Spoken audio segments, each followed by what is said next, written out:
ভার্সিটির সামনে দুই রমণী দাঁড়িয়ে আছে। তারা চারদিকে পর্যবেক্ষণ করছে। ভার্সিটি দেখতে অনেক সুন্দর। এই রমণীর মধ্যে একজন শ্যামবর্ণী এবং হলুদ ফর্সা রমণী দুটো দেখতে একদম মাশাআল্লাহ। তখন ওই রমণীর ভিতরে একজন বলে ওঠে, বান্ধবী দেখ কত সুন্দর কলেজ, একদম উপন্যাসের মতন। আমি যখন কলেজে ঢুকবো তখন কার সাথে ধাক্কা লাগবে, তখন শাহরুখ খান ও কাজের মতন রোমান্টিক একটা সিন হবে, আর ব্যাক মিউজিকে বাজবে লা লা লা লা লা লা লা লা লা লা।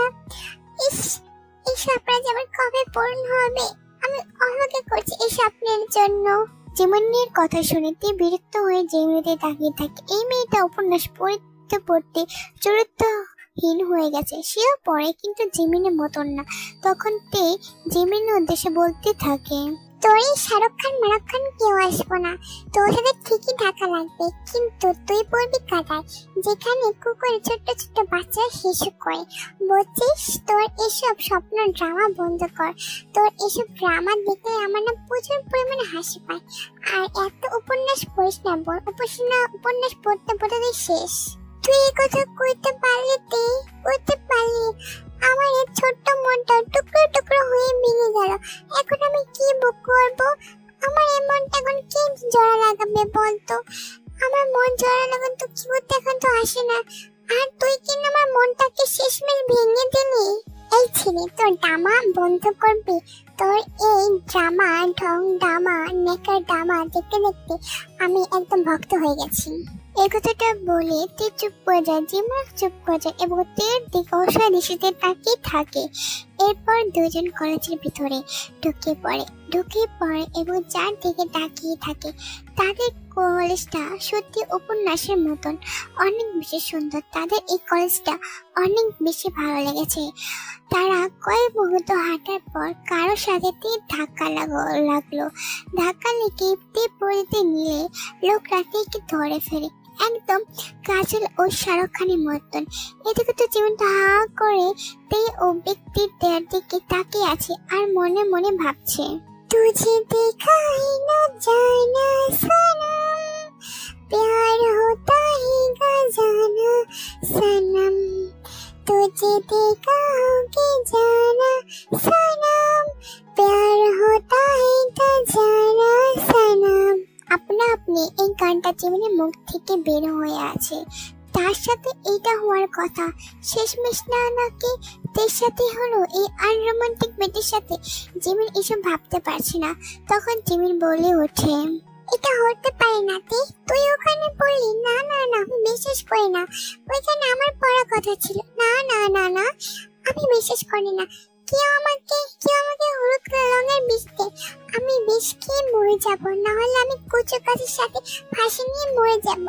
আমি বিশ্বাস করি না। জিমিনের কথা শুনে তে ও লোকটা বর্তমানে ফিরে আসে এবং ওইখানে তখন একটা ছেলে আছে। ছেলেটা দুধের মতন ফর্সা। তখন ওই ছেলেটা ওই লোকটার নাম যেটাকে ডাকতে আছে এবং ওই ছেলেটা দেখে জীবন হা করে তাকিয়ে আছে। সেটা বিশ্বাস করতে পারছে না, এত সুন্দর ছেলে হয় কখনো? যে কি তুই এখানে, আর আমি তোকে সারা কলেজ খুঁজে বেড়াচ্ছি, আর তুই এখানে বসে আছিস না, মানে দাঁড়িয়ে আছিস। আর আর এই মেয়ে দুটোকে কে ছিলাম না তো? সুকা এক তালে কথা বলতেই যাচ্ছে আর এদিকে তো জীবন হা করে তাকিয়ে আছে। তখন তার মনে একটা গান বাজতে থাকে, লা লা লা লা লা লা লা লা লা লা লা লা লা লা লা লা লা। আসলে সঙ্গে এই মেয়েটার সাথে আমার ধাক্কা লেগে গেছিল, তার জন্য মানে ভুলে গেছিলাম, আমি তোর কাছে যেতে লাগছিলাম আর এই মেয়েটার সাথে ধাক্কা লেগে গেছিল। I am sorry. জেকের আওয়াজ শুনে জিমির ধ্যান ভাঙল এবং জিমি সাথে সাথে নিজেকে স্বাভাবিক করে নিল। সে এতক্ষণ কি ভাবছিল এটা ভেবে জিমির মুচকি হাসতে থাকেন। অন্যদিকে জেকে দেখে ওখানে থম মেরে দাঁড়িয়ে গেছে। এটা কি পরি নাকি অন্য কিছু? মেয়েটি এত সুন্দর কেন? আয়েশ, এটা মেয়ে নাকি অন্য কিছু? হায় হায়, এই মেয়েটার আপেলটা তো পুরো স্টফ হবে মনে হচ্ছে। আমি তো প্রথম দেখে তো পাগল হয়ে গেলাম। I like it. এসব কথা জেকে ভাবছিল। অন্যদিকে তেও জেকে নিয়ে এসব ভাবছিল। গায়ে কালো শার্ট এবং কালো মেঘ, চুলগুলো জেল দিয়ে ছিট করা, চোখে কালো চশমা, গায়ের রং সাদা ফর্সা। ইস, একদম হিরোর থেকে কম না, একদম বলিউড হিরোদের মতো। তে তো হাঁ করে তাকিয়ে আছে। সে তো মনে হচ্ছে এই ছেলেটার তে মনে পেয়ে পড়ে গেছে। তার মানে কি জীবনের মতন তারও? হায় রাব্বা, ছেলেটা নয়, সে পুরাই আগুন। সত্যি আজ মমতা আবার গানটা সত্যি হলো। ছেলেটা নয়, সে আগুনের গলা। হায় রাব্বা, আমি তো পাগল হয়ে গেলাম। শেষমেশ আমিও পড়লাম প্রেমে। এনিওয়ে, যেহেতু আপনি আমার বন্ধুর সাথে থাকা লেগেছেন, তাহলে আপনার তো নাম তো জানাই যায়, মিস। সোর কথা শুনে তে কিছু বলতে যাবে, তখনই জিমি তাড়াহুড়ো করে বলে ওঠে, হাই, আমি জিমি, মানে পার্ক জিমি। আশা করি নামটা আমাদের পছন্দ হবে। আর এই হলো আমার একমাত্র বেস্টি তে। হ্যালো, আই এম সুগা অ্যান্ড আমার বেস্ট হলো জীবন জাংকুক। যেহেতু আমাদের নাম জানা হয়ে গেছে, সেহেতু আমরা আরেকটু পরিচয় হতে পারি, মানে আমরা বন্ধু হতে পারি, তাই না? হ্যাঁ, অবশ্যই, কেন না? তাহলে জন্য হেঁটে আমরা কথা বলি তাহলে। এই কথাটা বলে সুগা ও জিমিন তার সামনে হাতে থাকে এবং জিমিন নানা ধরনের কথা বলছে এবং সুগা জিমির দিকে তাকিয়ে মুচকে হাসছে। অন্যদিকে ওদের পিছনে তেকো খাচ্ছে। তে আর চোখে জাঙ্কুককে দেখছে এবং জাঙ্কুকও আর চোখে তেকে দেখছে। মেয়েটা যে এত সুন্দর, দেখতেই মন যায়। এদিকে তেও তো সেম অবস্থা। এত সুন্দর ছেলে তো দেখে তো মন তো চাইবে। আসলে আমাদের সুগাও। হ্যাঁ, জিমিন ও সুগা এই কথাটা বলে যে কি ওদের দুজনে জোরে হেসে দেয়। এরপর ওরা হাঁটতে থাকে। এইভাবে 2 মাস কেটে যায়। এই 2 মাস অনেক কিছু বদলে গেছে। যেমন সুগা ও জিমিন ওরা রিলেশনে চলে গেছে এবং দেখতে ওর এখনো বন্ধুই রয়ে গেছে। ওরা 4 জন এখন মাঠে বসে আছে। কিউটি বিলাই, চলো না আমরা আজকে ক্লাসরুমে যাই, একটু ঘুরে আসি। কেন চিমচিম বেবি, হঠাৎ তোমার কি হলো ক্লাসরুমে যাওয়ার জন্য? কিউটি বিলাই, আমার না কিছু খেতে মন চাইছে, কিচ্ছু খাবো আমি। তাই বুঝি চিমচিম। সুগা, তাড়াতাড়ি চলো। জিমিনের কথা শেষ হওয়ার আগে সুগা জিমিনের হাত ধরে টেনে নিয়ে যায় এবং জিমিন একার সরে হাঁটতে সুগার সাথে যেতে থাকে। অন্যদিকে তে ওদের দিকে অসহায় দৃষ্টিতে তাকিয়ে থাকে। তে ওদের দিকে তাকিয়ে মিটি হাসে। আর এদিকে যে কি অসহায় দৃষ্টিতে সুগা ও জিমিন ও তের দিকে তাকিয়ে আছে এবং মনে কপে চাপড়াতে থাকে আর বলে, শালা জীবনটাই তেজপাতা, মন চাইছে তেজপাতারে কুচি কেটে ফেলে দিক। আমি কবেই বলবো দেখি আমার মনের কথা। ধুর তোর মাইরে, আসসালামু আলাইকুম। আমার এসব আর ভালো লাগে, মন চাইছি একদম লুঙ্গি খুলে ডান্স দিই। এই কথাগুলো যেকে মনে ভাবছে, তখন তার মাথায় বুদ্ধি আছে। তেকে ক্লাসরুমে নিয়ে প্রপোজ করে। তখন জেকে গলা খাকুনে দিয়ে বলে ওঠে, তে জাঙ্কুক, তুমি কি কিছু বলবা? তে আমার সাথে একটু ক্লাসরুমে যাবা? আসলে ওখানে আমার একটা জিনিস হারিয়ে গেছে, তাই তুমি যদি আমাকে ওটা খোঁজার জন্য সাহায্য করো, তার জন্য বলছি আমার সাথে তুমি একটু ক্লাসে চলো। আচ্ছা ঠিক আছে, চলো তাহলে। এই কথাটা বলে দুজন মাঠ থেকে উঠে পড়ে এবং তারা একটা ক্লাসরুমে চলে যায়। জেকে একটা ফাঁকা ক্লাসে নিয়ে এসেছে। তে রুমে ঢুকতে জেকে দরজাটা বন্ধ করে দেয় এবং তেকে দরজাটা চেপে ধরে বলতে থাকে, ময়না পাখি, আজ তোমাকে পেয়েছি, আজ তোমায় সহজে ছাড়বো না। কি বলছো? হুশ ময়না পাখি, কোনো কথা হবে না, তুমি শুধু চুপ থাকো। এই কথাটা বলে যে কে তে 2 হাত ধরে সেটা চেপে ধরে এবং তিন জামাটা একটু উঁচু করে ধরে। দেখে ওখানে একটা কালো রঙের ছোট্ট একটা কাপড় পরে আছে। এটা দেখে জেকে বাঁকা হাসে এবং বাঁকা হেসে বলে, ময়না পাখি, কালো রঙের dress, wow, I like it. আমার তো কালো রঙের অনেক পছন্দ। এই কথাটা বলে যে কে তে ঠোঁটে তার ঠোঁট ডুবিয়ে দেয় এবং তে ঠোঁটে দিয়ে ভাবের জেগে কিস করতে থাকে এবং তে জেগে চুল খামচে ধরে থাকে। তার এটা প্রথম এবং ফার্স্ট কিস ছিল, তার জন্য সে অনেক এক্সাইট হয়ে জেগে চুল খামচে ধরে।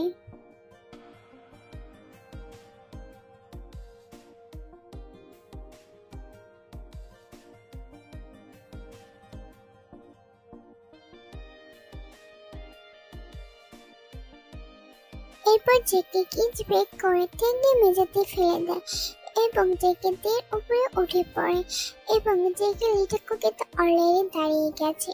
এদিকে তে পায়ের পায়ের সাথে জেকের পায়ের পায়ের টাচ হতে লাগে। এটা দেখে জেকে বাঁকা হাসে, আর এদিকে তে তো তার সারা শরীর শিওরে ওঠে এমন অবস্থা দেখে। ময়না পাখি, দেখছো আমার সাপটা অলরেডি দাঁড়িয়ে গেছে। দাঁড়িয়ে গেছে তো আমি কি করব? আমি তো কিচ্ছু জানি না। তের কথায় জেকে প্রতি উত্তরে কোনো কিছু বলে না। এরপর জেকে তার ফিঙ্গার দিয়ে তে আপেলগুলো টিপতে থাকে। এটা দেখে তে অনুভব করতে থাকে এবং তার ভিতরে নতুন একটা ফিলিংস তৈরি হচ্ছে। তখন জেকে কানে ফিসফিস করে বলে, তো ময়না পাখি, একটা কথা বলি, তুমি কি আমার ঘরে আমার একমাত্র কিউট সোনা লোলদানি পুত্র মতন বউ হবা? Yes my handsome sweetie, my husband, আমি হতে চাই আপনার বউ। তেল আমার কথা শুনে জেগে বাঁকা হাসে এবং বেশি দেরি না করে তেল লিপসে কিস করে থাকে এবং তেও তার মেয়াতে থাকে।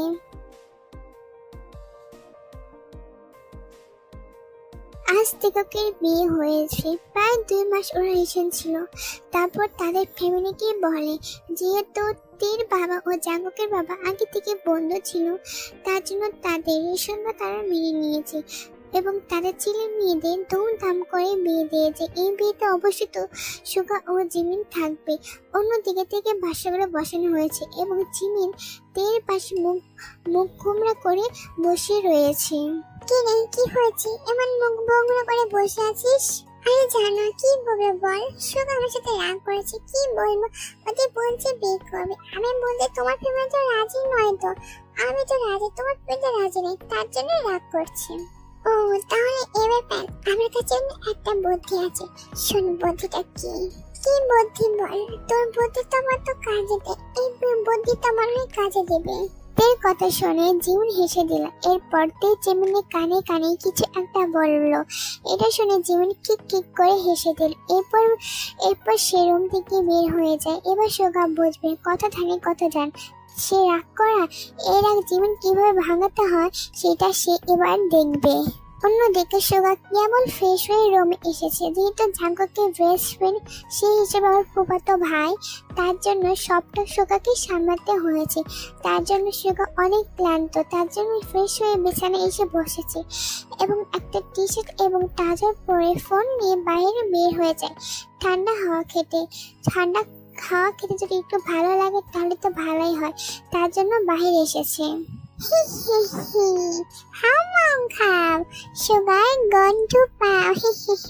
এই আপনি কে? আমার পথ আটকাইছেন কেন? আপনি কে? আমি হলাম ভেটকি মাছের বাচ্চা বউ। আমার কদিন ধরে বিয়া খাইতে মন চাইছে। জিমিনের কথা শুনে সুগা কি বলে কিছু বলতে পারছে না। সুগা তো জিমিনিকে চিনতে পারছে না। তখন জিমিন একবারে ঘাড় মোটকে সুগা দিকে তাকার সাথে সাথে সুগার যে অবস্থা হয় তা তোমরা দেখে নাও।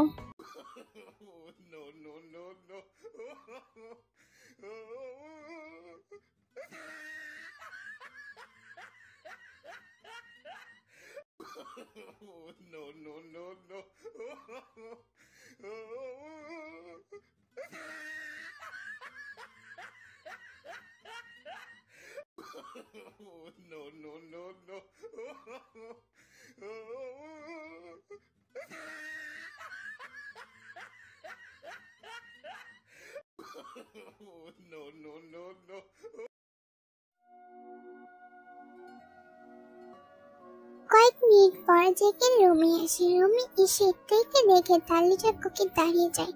তার বউ তে। জেকে বিশ্বাস হচ্ছে না যে সে তেকে এত সহজে পেয়ে যাবে। জেকে তো আছে মহাখুশি এবং তার সবটা ভালোবাসা দিয়ে আজকে থেকে সে আগলে লাগবে তার জীবনের সাথে। ফাইনালি ময়না পাখি, অবশেষে তুমি আমার হলা। জাঙ্কুক, অবশেষে আমিও তোমার হলাম, তুমিও আমার হলাম।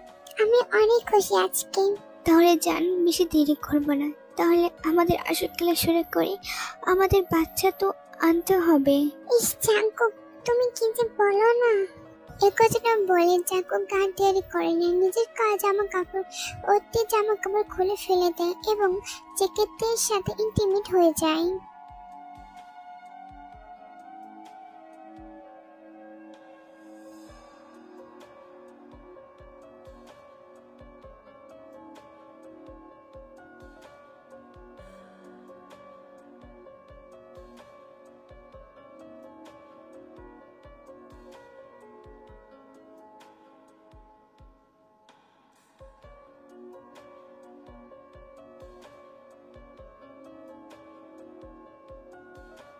জাঙ্কুকের আদর এতই পাওয়ার যে সাথে সাথে খট করে বিছানাটা ভেঙে যায়। জাঙ্কুক নিজেকে সামলাতে না পেরে মেঝেতে আবার ওদের সাথে ইন্টিমেট হয়ে যায়। আর এদিকে তো ব্যথা কুকড়ে কুকড়ে যাচ্ছে।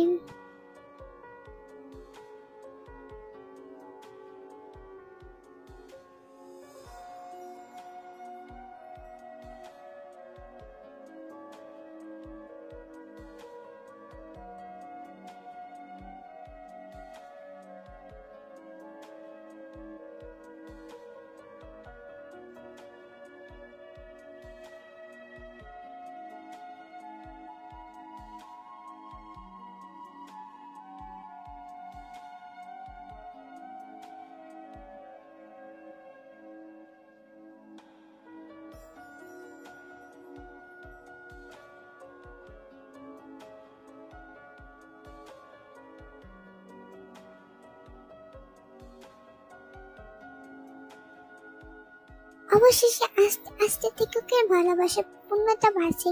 তেও আস্তে আস্তে জাঙ্কুকের ভালোবাসায় ডুব দিতে থাকছে।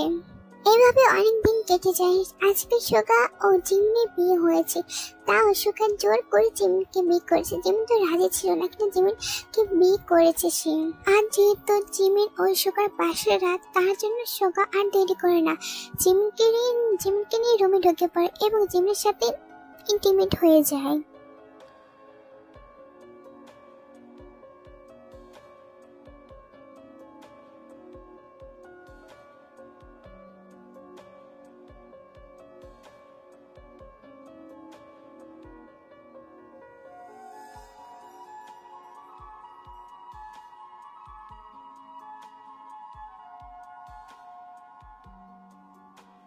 সুগার বাচ্চা, তোর ধৈর্য নাই কে?